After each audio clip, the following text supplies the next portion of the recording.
peace to everyone. We live in a world of why. Why the earthquake? Why the cancer? Why the pandemic? Most of us try to build a theology that explains God away from the mess. But the Bible does something braver. It puts God right in the middle of it. Paul uses the metaphor of a bronze mirror, dim and distorted. In our 21st century arrogance, we think we should have 20/20 spiritual vision. But God's ways are higher. We must accept that our little knowledge cannot contain an infinite God. We are like children trying to understand the blueprints of a skyscraper. We see the dust and the noise, but we don't see the finished skyline. Suffering isn't a design flaw. It's a result of a broken contract. When Adam walked away from God in Genesis 3, he didn't just break a rule. He broke the world's connection to its power source. Romans 8:20 says creation was subjected to frustration.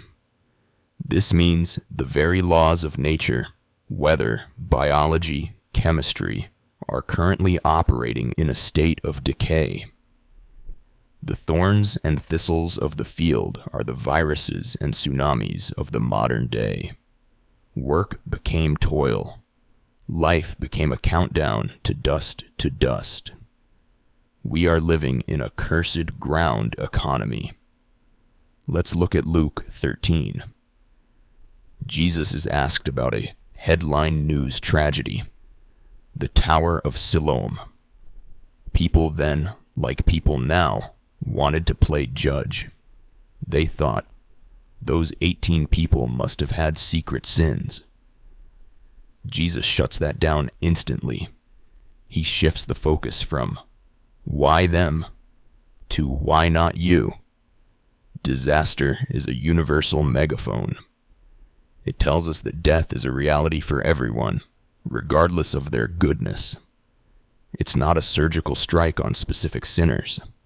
It's a warning siren to a dying world to repent while there is still time.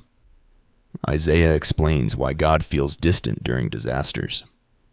It isn't because his ear is dull. It's because our hands are stained with blood. When a society chooses its own ways, Isaiah 66:3, it effectively tells God, we've got it from here. We see this in Isaiah 56. Leaders who are mute dogs, seeking their own gain while the beasts of the field, disaster, come to devour. If we want God's protection, we cannot simultaneously celebrate the things he hates. True protection requires a humble and contrite spirit. Isaiah 66:2. The sermon ends not in a graveyard, but at an empty tomb.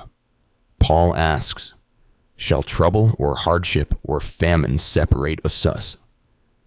The answer is a resounding no.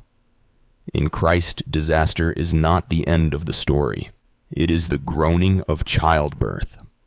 Birth is painful, bloody, and terrifying, but it leads to new life. We are more than conquerors. A conqueror survives the battle. Someone who is more than a conqueror takes the pain of the battle and uses it to grow closer to the Creator. The disaster may take our homes or our health, but it cannot touch our inheritance in Christ. Trust the character of God when you can't track the hand of God. Thank you for watching. It is all about Jesus.